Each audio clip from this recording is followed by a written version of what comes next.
Hello and welcome to the Connected Community Podcast. Today, my guest is Madeleine Karlsson, and we talk about tips and tricks to break free from emotional eating once and for all. Madeleine is an integrative nutrition and health coach, a Pilates instructor, a yoga and meditation teacher, and a two-time TEDx speaker. After this podcast, you'll understand why we tend to emotionally eat, be able to identify triggers, and learn how to break free from this cycle once and for all. We will talk about the role of stress, sleep, mindfulness, and we will talk about tips to break the sugar and salt cravings, which we all tend to have. We will dispel myths about dieting and weight loss, and we will talk about tips to building an overall healthier relationship with food. I really hope that you'll enjoy this podcast. Please, if you do, take a moment to give us a like, a share, and a subscribe. And thank you so much for being here today. Enjoy.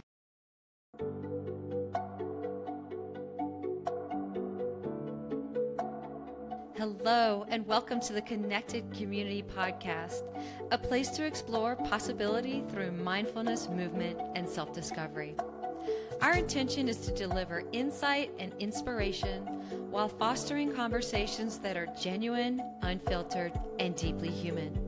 We hope you will enjoy today's episode.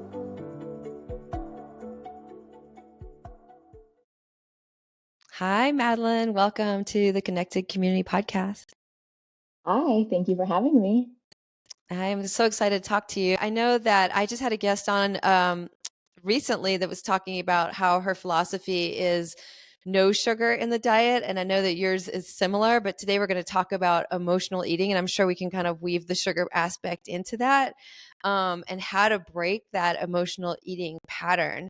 And this seems like such a big topic. And what was interesting to me was when I first had a pre-interview with you, I thought, oh my gosh, I'm totally an emotional eater. And then as you started speaking, I'm realizing that I'm probably not. And so let's just talk about like how you became interested in this in the first place. So I've always been interested in food and nutrition, fitness. I was going to the gym as a teenager. Like I was always interested in how can I optimize the performance and the health of my body. But that kind of led me down a little bit of a rabbit hole when I was in my late teens and early 20s. I was kind of exercising obsessively. I thought more was always better.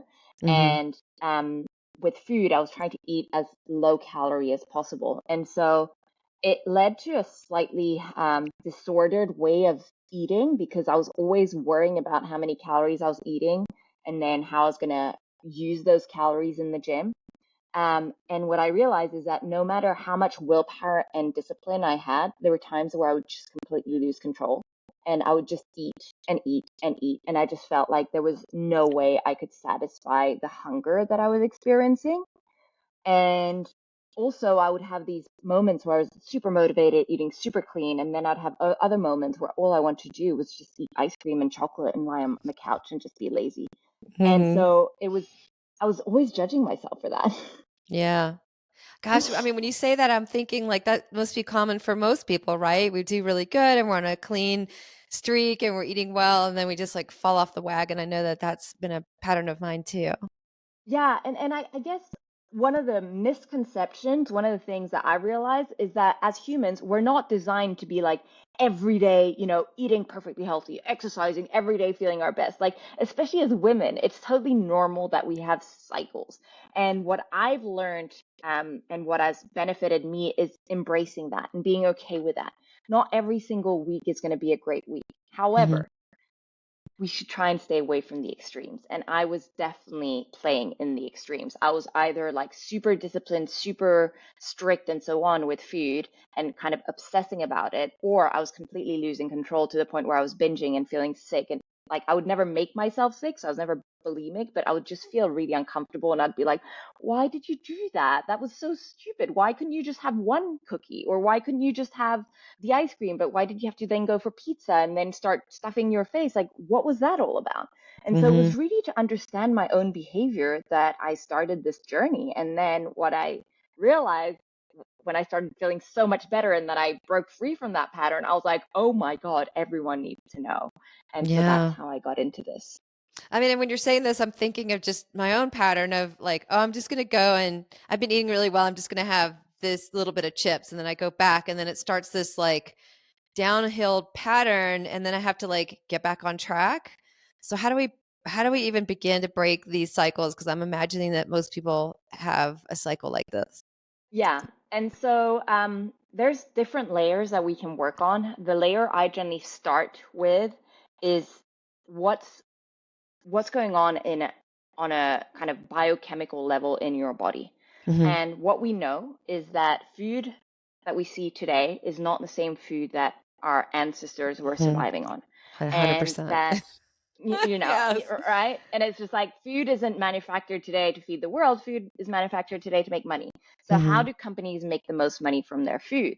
Well, they make it hyper palatable. What does that mean? It means that they combine the perfect combination of fat, sugar, and salt to Mm-hmm. make us want that food more. And those are often the food that we find ourselves having one or two and then think, oh, I'm just going to have one or two chips. And then we start judging ourselves because we eat the whole packet. It's like, Mm-hmm. well, yeah, the packet was engineered. Like the engineer, he sat there and he was like, Uh-huh. how can I make this hyper palatable so Yes. that the person who eats it isn't just going to have one or two? They're going to finish the packet and then they're going to go buy another packet. And I mean, Mm-hmm. there's a famous brand that even has that as their marketing slogan. Once you pop, you can't stop.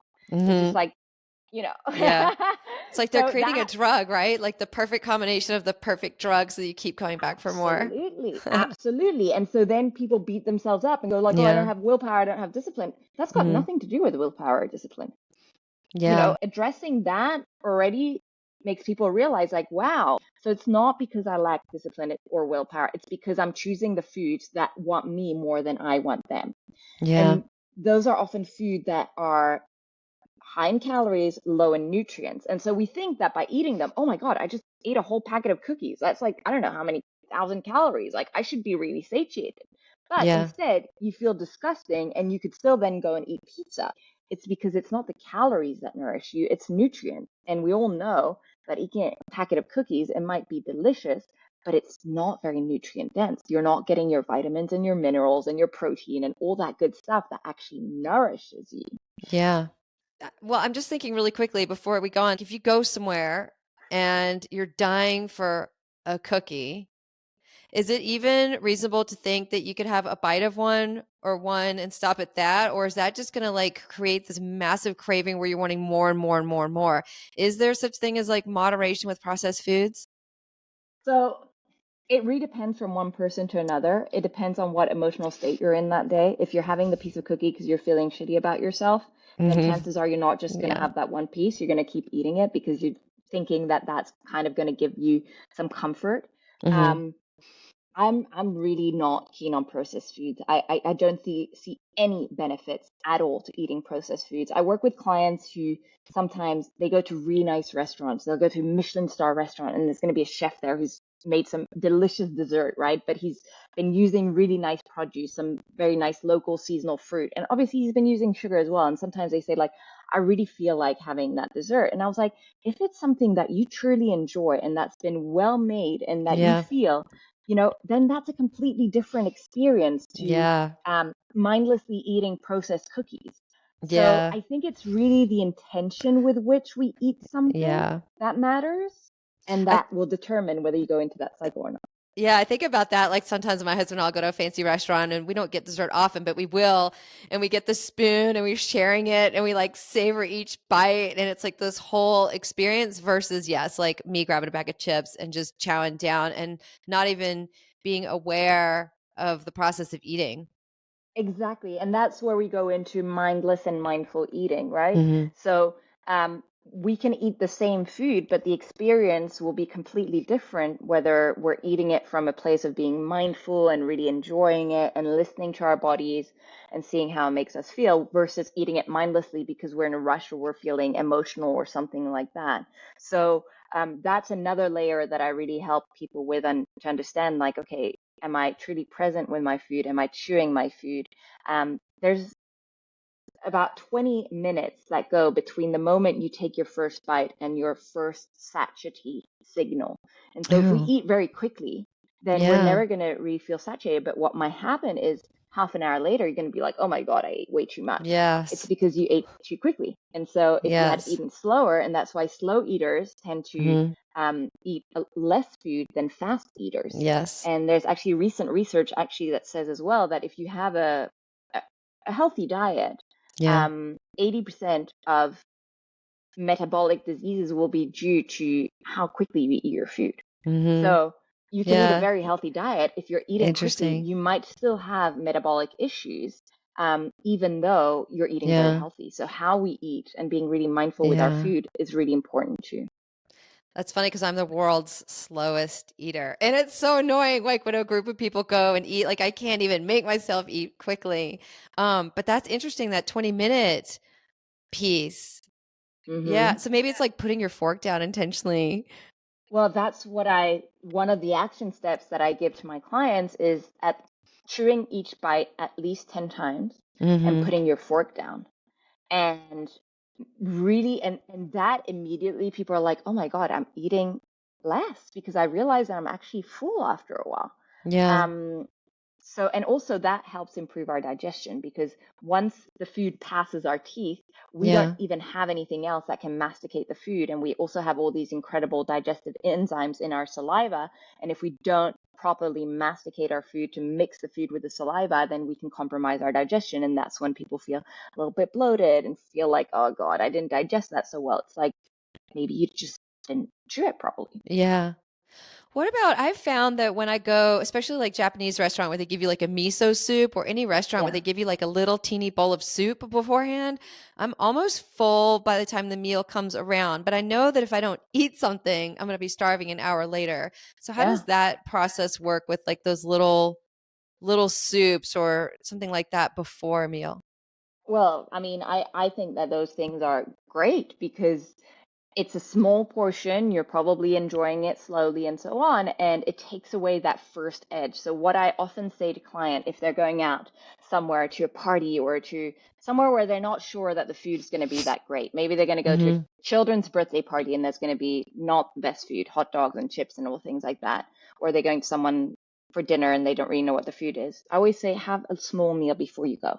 Yeah. Have something little so that you don't turn up to the table starving. Starving. Because if you're Yeah. turning up the table starving, A, you're more likely to reach for food that you know is not going to make you feel good. B, you're more Yeah. likely to eat mindlessly. So having something to take that first edge off. And it can be a Yes. fruit or it can be some protein and some vegetables. What I often say is like when you make food, when you cook, make extra so that you can save some and have it in the fridge. And that might be that snack that you have at 4 o'clock. You might have some leftover chicken and some roast vegetables from the day before. And it might not Yeah. be a full portion, it might be half a portion. And normally you might be like, why am I going to save this? It's a half portion. Well, for that moment in time when you're going to need it, where you feel like I'm a little bit hungry and I don't want to go to this dinner starving, so I'm going Yeah. to have this before. Yeah. I learned recently that a lot of restaurants serve bread for free because you're hungry and you have the bread and then it spikes your blood sugar and then you actually eat more. So it's a And little you're more likely trick. to have dessert. Yeah, Yeah. exactly. And you're more likely to have dessert if you Hmm. have bread because that spikes your blood sugar level. So, yeah, there's a famous saying in French, which is l'appétit vient en mangeant, which is the more you eat, the hungrier you become. And that obviously depends on what kind of food you're eating. When I was first trying to understand nutrition, I was obsessed about calories. But if you look at 100 calories of broccoli and then Hmm. like a chocolate bar that's low in calories, that's 100 calories, like the volume of food is completely different. And Yeah. obviously, the impact that this is going to have on your hunger is going to be completely different, and the impact it's going to have on your blood sugar level is completely different. So if we Hmm. strictly look at calories, then we're shooting ourselves in the foot because you might be like, well, I might still have the chocolate bar because it's so much tastier. But then what happens is you're not going to satisfy your hunger because you're not getting those nutrients. Your blood sugar level is going to go through the roof, and what's going to happen half an hour later, you're going to be hungry again. So Yeah. you're not getting that fiber and all that. So it's really about understanding what does this food have as an impact on my digestive system. And that's why I also took a really keen interest in gut health when I started taking interest in my emotional eating. It's like, okay, well, what does this do to my gut? And Yeah. why do my cravings change based on what I eat? Yeah. And let's talk about that because you and I talked a little bit about the cravings. Some people crave sugar, some people crave salt. So, what creates those cravings, and then how do we satisfy them?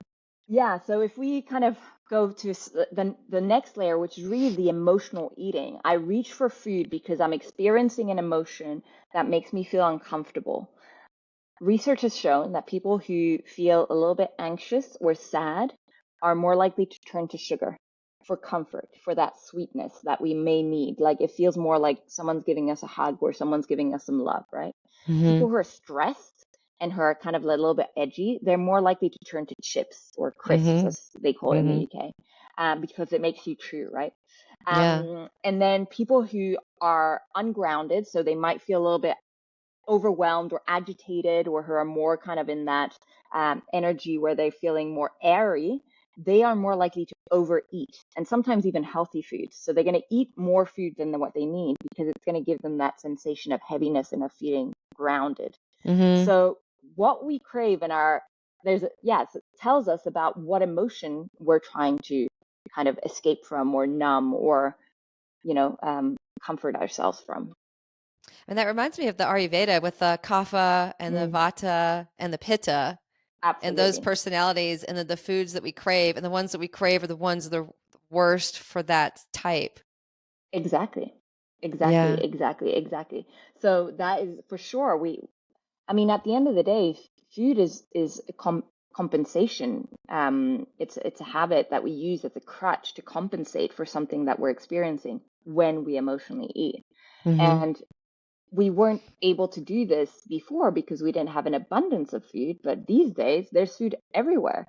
And a lot of the time we use food to reward ourselves or to make ourselves happy or to make someone else happy, or food is used as a way to create emotions or numb emotions or escape emotions. And that's why emotional eating is a very real thing. Now, not all emotional eating is bad.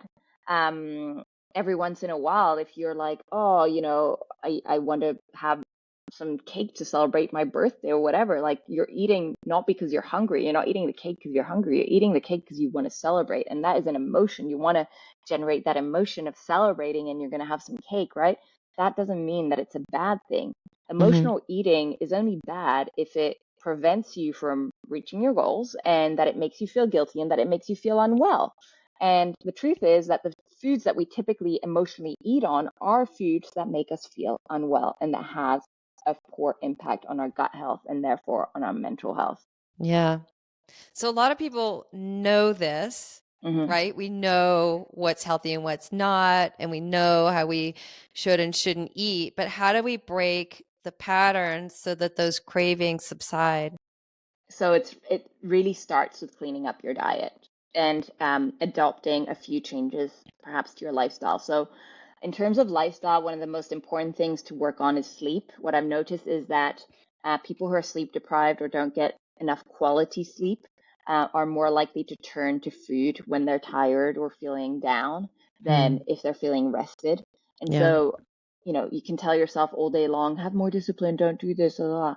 Like the way to address it is really by improving the quality and the quantity of your sleep, because your hormones change when you don't have enough sleep. Your hunger hormones reduce, so you need more food in order to feel satiated, and your satiety hormones um, also reduce. So you need more food, and you're less satiated with the amount of food that you eat than if you get enough sleep.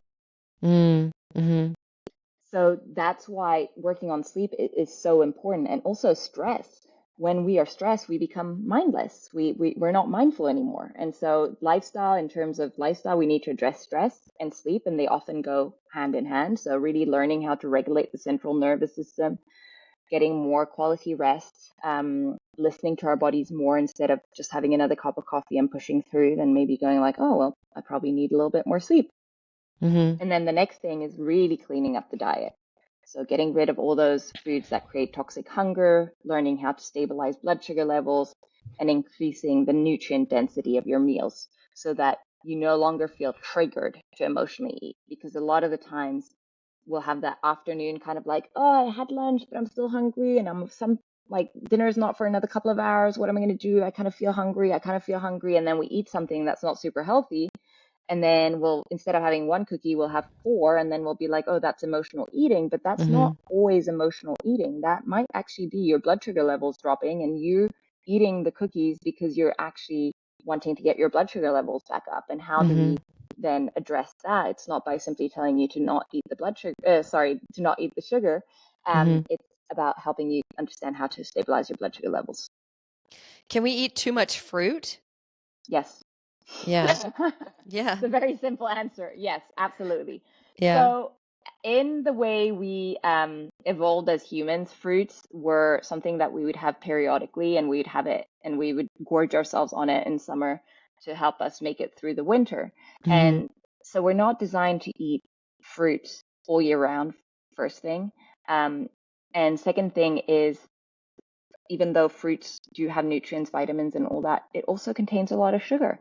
Yeah. And so there is such a thing as too much fruit, because what happens is that it creates a roller coaster in your blood sugar levels. I also heard something recently, like the apples I grew up eating, there weren't that many varieties and they weren't really Yeah. that sweet. They were sometimes sweet, but they aren't like the super, super intensely sweet apples that we're getting today and the variety that we're getting today. Yeah, And I think a lot of our fruit is a lot sweeter than it used to I be. know. I know. I mean, food is literally engineered to make us hooked on it. And that even goes down to the type of fruits that are being harvested. I heard the similar thing with bananas, actually, that bananas weren't meant to be as sweet, Yeah, they're but that so they've sweet. been, yeah, but that they have been kind of now changed in order for us to become more hooked on the bananas. Yeah. I mean, they have these grapes called cotton candy grapes. My kid loves them, but they literally taste That's like cotton candy. They're so weird. Yeah. So that's the thing. You have to be mindful of whatever you choose to put into your body. And if it sounds too good to be true, it's often too good to be true. I mean, last year I did a 3 month full-on sugar detox where I didn't have any sugar for 3 months. And it was incredible how my hunger and my cravings changed. Um, because once you're off, and I'm sure your other guests spoke about this, once you're off sugar, it Yeah. becomes so easy. It's like, oh my God. But the battle is if you decide that you're going to do it halfway. Oh, I'm still going to have natural sugars and I'm still going to have like, the monk fruit or the like all those kind of things. It's like telling a drug addict, you're just going to have, half the dose that you generally have. Like, do you think that's going to be easy? Like, no, that's why we send them to rehab to become completely clean. And the same thing goes for sugar. Like, if you're addicted to sugar, then having a little bit of sugar is going to make your life hell. Mm-hmm. Yeah, I've been hearing lately like it takes 2 to 3 weeks to knock that sugar craving out. But then what if you're off sugar for 2 or 3 weeks and then all of a sudden you start adding in monk fruit, which doesn't spike your blood sugar, but it gives you that Hmm. sweet taste? Do you start Yeah, craving again a sugar? lot of the times, yes. But again, this is very individual, right? I was completely addicted to sugar ever since I was a kid. My parents would give me money to buy myself lunch at school, and I would just go and buy candy. So I would literally eat candy for lunch. And sometimes, if my parents weren't home, I would eat candy for dinner. So I Mm-hmm. am a card carrying candy sugar holic person. Like, but I have managed to kick it. Like Mm-hmm. I had so many gut health issues as a result of this sugar addiction and the fact that I was on so many antibiotics as a kid because I'd often get sick. Go figure why.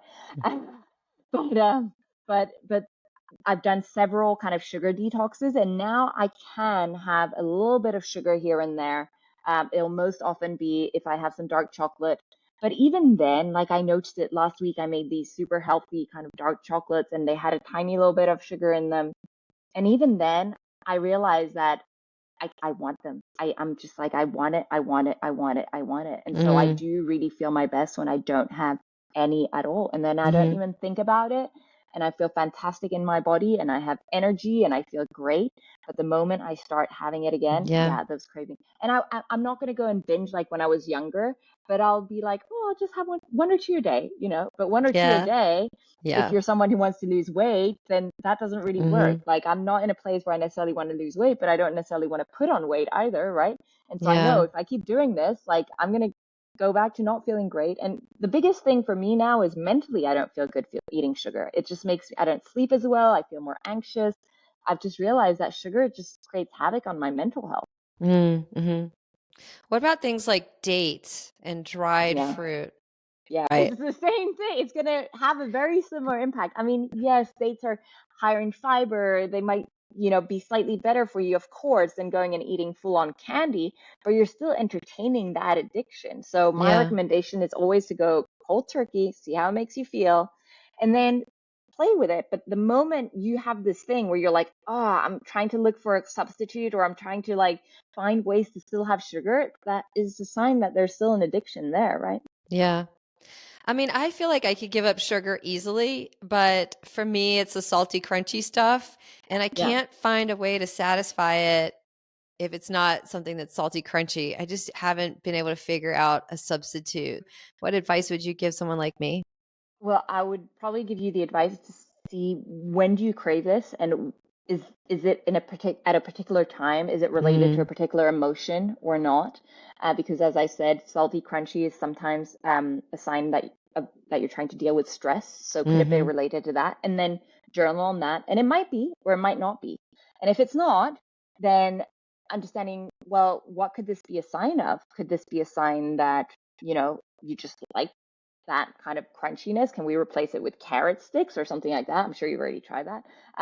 And maybe if it's salty, could it be a sign that you're lacking something, some mineral or something, and then asking you to go and have consult with someone who's going to get some blood tests done. But normally the emotional stuff is where we find the answer. Yeah, so I'm the kind of person who will crave sweets when I feel uncomfortable. And so I don't really experience it anymore, but what I used to do when I had this sweet craving, I would ask myself, okay, well, how am I going to feel afterwards? If I go and buy this tub of ice cream, am I really just going to have a little bit? And the answer was always no, because I know myself. If I buy a tub of Ben and Jerry's ice cream, I'm going to eat the whole thing. And then I'm going to feel really terrible. And how's this going to help me? Remind yourself and feel exactly how this makes you feel so that next time when this same trigger comes along, you can remind yourself of how you felt in your body by reaching for that food. And then you can use that in the future when it happens. And so that's kind of Mm-hmm. how I managed to break free, is that for many years, I would just do it and then I'd feel guilty and I'd beat myself up and I'd tell myself, like, tomorrow you have to go to the gym and then you're going to Mm-hmm. starve yourself and blah, blah, blah. But then when I changed that to, okay, I did that. How am I feeling right now? Did it help or did it not help? No, it didn't help. How do you feel? I feel terrible. Okay, so how can I use this when the next trigger happened to remind myself that it didn't help? And so then the trigger would happen and I'd be like, okay, I don't want to go back to feeling that Yeah. way, and that's how you kind of eventually break the cycle. Guilt and shame actually make you stay stuck. What does help is compassion and understanding yourself and being like, okay, Maddie, what were you trying to deal with right there? And then I'd journal about it, I'd write about it, and then I'd be like, okay, this is great. And then encourage yourself. And then even if you do fall back, just be like, hey, that's okay. That was something difficult and that was one of your triggers. And how can Yeah. you deal with this next time? Yeah. It's like a cost benefit analysis. Is it worth it? Exactly, exactly. Yeah. And we all know, like, if we are someone's best friend, we'd never tell that person, like, well, that was such a bad idea. Like, why did you do that? That's so stupid, right? Like, Yeah. we wouldn't. We'd be like, hey, maybe you were dealing with something difficult. Like, how could you do things differently next time? And what was exactly the emotion that you felt? And what were you hoping to get from that food that you could either find elsewhere or give to yourself in that moment when you feel that, right? Mm-hmm. So what would your suggestion be for people if they are moving towards food for comfort, finding a way to get that comfort from within? Yeah, so it takes looking at your life as a whole, because we often think that the only food we find is the food on our plate, but actually we get fulfillment and nourishment from so many other things in our lives. If you're happy in your career and feeling fulfilled in your relationship and feeling like you have hobbies and friends and support network, you're going to feel nourished in a completely different way than if you're feeling lonely, hating your job, and in a relationship that you're not very happy in, right? Mm-hmm. Energetically, that feeling is completely different. And the thing is, that we often use food that we can eat to make up for the lack of nourishment on a deeper level. Yeah. So I would suggest looking at your life and being like, where do I lack comfort? You're seeking for comfort from food. Well, where in my life am I lacking comfort? And that's one of the exercises that I teach in my program is we take out something called the circle of life. We look at the different areas and I ask everyone like, okay, where do you rate your satisfaction on a I've scale done of 1 to this. 10? Yeah, you've done that, Yeah. right? And Yeah. then we identify like, okay, so what if we could take that from a 4 to an 8? what Yes. what would that look like and how would that change, and then we work on that together. So people start the program thinking that it's going to be pure nutrition and pure Yeah. eating and so on, but what they realize is like in order to address this emotional eating you have to dig a little bit deeper to understand Yeah. what am I compensating for or by using food. Yeah. And I think I remember doing that bubble and it was like everything: career, Yes. relationships, friendships, social networks, Yeah. all the different areas that you could possibly have in your life. And then where you rated and then where you visualize yourself if it were way higher or Mm. what areas you wanted to Yes, focus on. Yeah, it was super helpful because there's always an exactly. area that's like a little bit lacking or a little lagging Yeah, behind. exactly. And so that's what I find is the most kind of amazing and fun with my work is that people don't just break free from emotional eating, but suddenly they're creating lives that feel a lot more aligned with them because they Yeah. realize that the emotional eating isn't a lack of willpower or discipline. The emotional eating is because they lack balance in other areas of their life. So suddenly Yeah. they're like, okay, you know what? I'm done with this job where I don't feel supported and appreciated and where I don't feel Yeah. fulfilled. I'm going to start looking for a new job. And the next thing you know, they've moved into a new job and they're not emotionally eating anymore because they don't hate their boss. So Yeah. it's really Yeah. about understanding that and how can I feel more fulfilled in life? Because when you feel more fulfilled, and I mean, that was very much my trajectory as well. Like I was living a life that didn't feel true to me. I was in a relationship that didn't feel aligned to me. I was in a job that didn't feel like the right thing for me. And Yeah. then once I understood that my emotional eating was because I felt I was trying to fill a void inside that I wasn't Mm-hmm. feeling, my soul wasn't nourished, then Yeah. I started changing all these things in my life. And the next thing you know, I have my own business. I live in Costa Rica. I have my dogs. I have my horse. And people are Yeah. like, wow, you created your dream life. But it all started because I was emotionally eating. And I was like, there needs to be something more to this than me simply Yeah. lacking discipline and willpower. Yeah. And I feel like there's this element too, at least for me, it's like eating out of boredom. So I think in the Mhm. summer when it's, beautiful outside and I could go and I could run around and the weather's perfect. And actually in the fruits and vegetables, I enjoy them much more in the summer. And then in the winter, it's like the root vegetables, which I just don't love them. And the fruit is lacking. And I'm stuck inside. We're in Colorado and it's snowy and it's cold and I want to Yeah. kind of hibernate. That I tend to like gain weight a little bit in the winter as I hibernate. And so there is this element for me, and I'm sure a lot of other people with this boredom, trying to satisfy Yeah, boredom. absolutely. And I think there's also something to be said about our nature. Um, if you're in a cold environment, you are naturally going to be drawn to foods that are more warming and that are more rich, right? And it's about accepting that and being okay with that as well, right? Because then in the summer comes around, Hmm. spring comes around, like you're going to change your diet and you're probably going to shed that extra weight. Now, we don't need to go to the extremes of like putting on Yeah. 10 pounds in winter and then losing 10 pounds in Yeah. summer. That's not what we're looking for. But what we're kind of trying to understand is like, okay, I can have compassion for myself for feeling that way because it's biologically totally logical, right? When I go Yeah. back to Europe in the middle of winter, I don't eat the same and I don't feel the same as when I'm in Costa Rica and it's super hot outside. So all that to say that yeah, having compassion for ourselves. And the thing is, like, when we don't have compassion and that we judge ourselves, we tend to go to the extreme. But it's when we judge ourselves and that we have shame around our choices that we Hmm. then fall off the wagon completely. If we can just have a bit of compassion for ourselves, be like, I just really felt like having that, and maybe it wasn't the best choice, but that's okay. I can still go back to doing what I know is best for me without judging myself and being okay Hmm. with it. That's how we can Yeah. move forward. Yeah, for sure. And so I think you'd mentioned too that sometimes our cravings are due to mineral deficiencies. Yeah, that can happen. Yeah. Depending on what you crave, there could be a mineral deficiency indeed. What I've seen is pretty common is magnesium. Um, our soils aren't as rich in magnesium as they used to be. I have had moments where I've been deficient, and what I typically crave is chocolate. Mm. Iron is another one.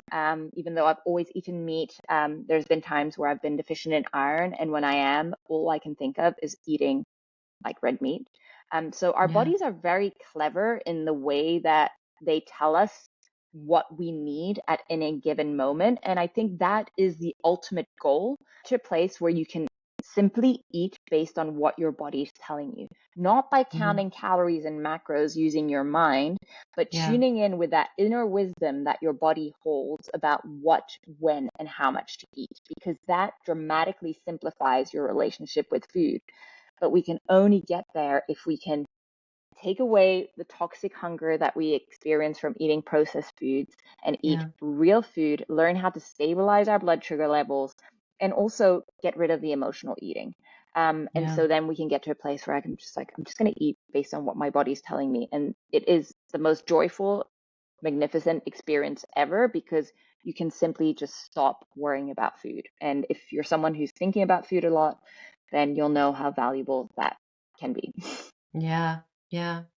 I even heard I have a functional medicine doctor and she was telling me my iron is good, but it could be a little bit better. And she was just saying make simple changes like start cooking on a cast iron skillet. I thought that Yeah, was really interesting. exactly. And also making sure that you're always combining your iron intake with vitamin C to help absorb the iron. Oh, okay. Yeah. Yeah. Interesting. And then magnesium too. I started taking a magnesium supplement at night because I learned recently that most of us are deficient in magnesium, and I'm curious why that is. It's because the soil is no longer as rich as it used to be. And so our soil is deficient in certain minerals, and magnesium being one of them. So I generally recommend, as a general rule, for women to take magnesium, especially. Yeah. Is there anything else that you recommend that people in general take? I've started taking collagen and I Hmm. love it. Yeah.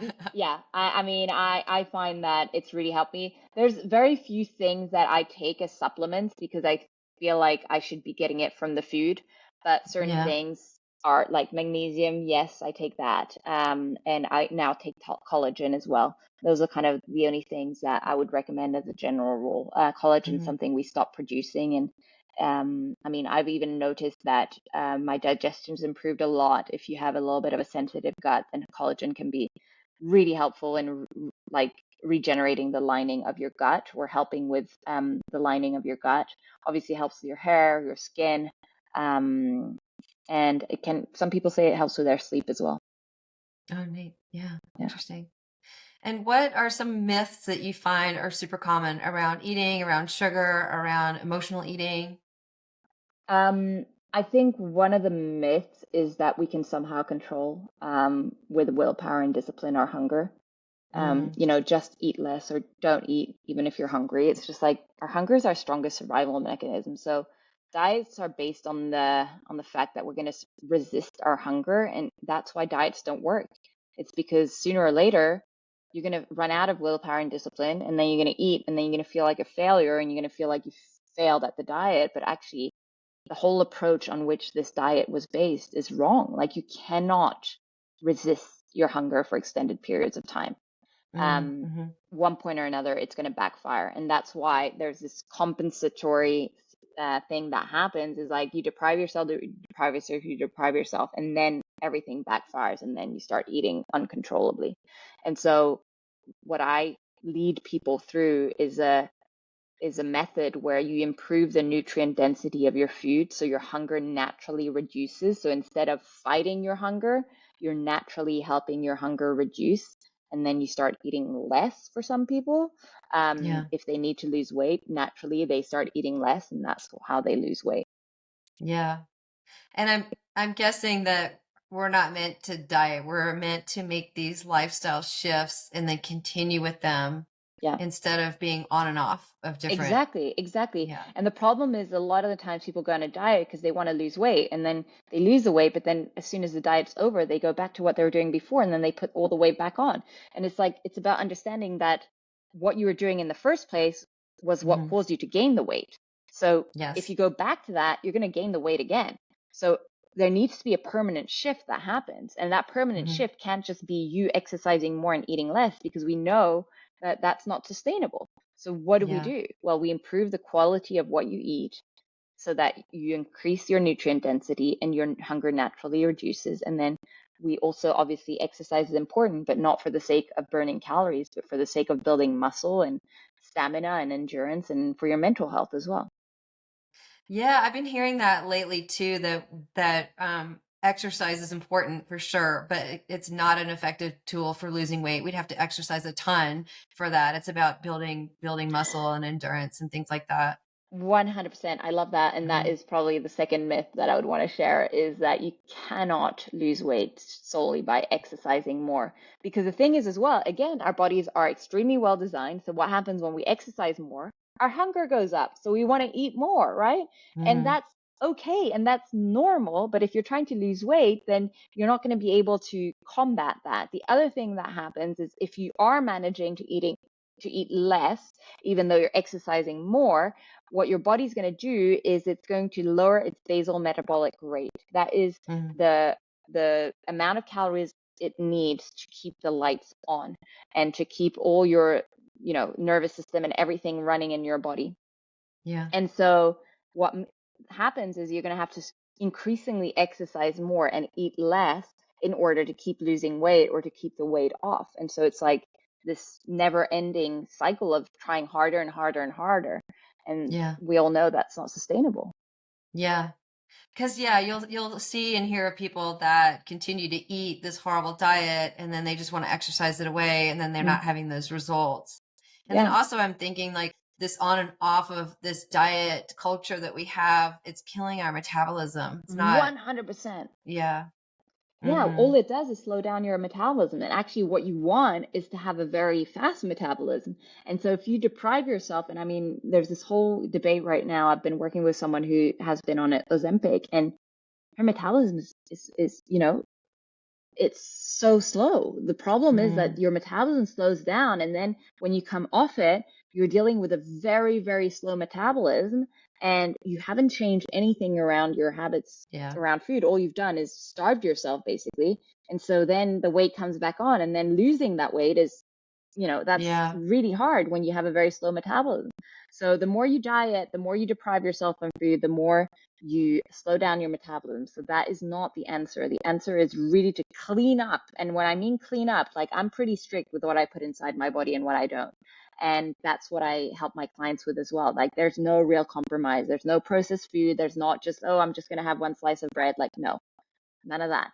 It needs to be super clean. And once you do that, the transformation is incredible and there's no going back.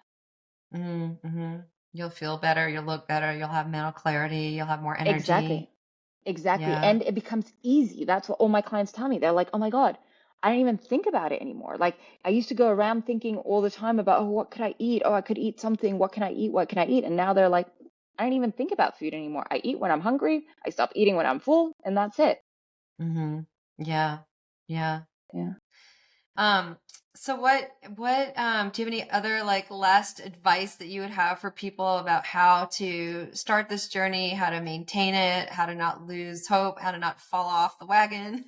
I know, I know. So I would say, seek support, try and surround yourself with people who've done what you're about to do, what you want to do. Have Hmm. compassion for yourself. And the only time you fail is if you give up and you stop. You got to keep going. Like, and it's through our mistakes that we learn. It's how we can move forward. Yeah. Yeah. That's great advice. Yeah. And so how do people reach you and what are some of your offerings that you have? And I know that you also have two TED Talks if you want to mention those. Yeah, so I have a TED Talk that's on YouTube, which is Why Trusting Your Gut is the Best Diet, which goes back to understanding how we were meant to eat as humans and simplifying our relationship with food, addressing food confusion, etc. The other one, unfortunately, I don't think is on YouTube. It's one that I did in Monte Carlo in Monaco a few years Mm. ago around the Mediterranean diet and going back to basics when it comes to food. And I'm pretty active on Instagram. I have a LinkedIn page. I'm on Facebook as well. And I have an online program to help people break free from emotional eating, which is a 3 month guided program that I do a couple of times a year. So that's probably coming up depending on when this episode is going to be released. And then I also have an online Pilates, yoga, mindfulness, and nutrition program, which is basically my lifestyle, how I eat, how I train, how I meditate, and everything. And it's a membership platform where you get a schedule of workouts every week. You get recipes, you get mindfulness, and it's basically for people who want to do it on their own. They can completely do it on their own with all the tools that I share in that program. Yeah. Wow. Awesome. Well, thank you, Madeleine. This has been awesome. It's been, I love your energy. It's so fun talking to you and it's so easy. And I just really appreciate you and all your information and your time today. Thank you so much for having me, Nikki, and I hope everyone enjoyed it. If anyone has a question, they can always reach out to me on Instagram or any of my other channels. Perfect. All right. Thank you, Maddie. Thank you for listening to the Connected Community Podcast. If you enjoyed today's episode, please like, share, and subscribe. I can be found at www.nickyyoga.com, NICKYYYOGA.com. Until I see you again next week, I hope you have a beautiful day.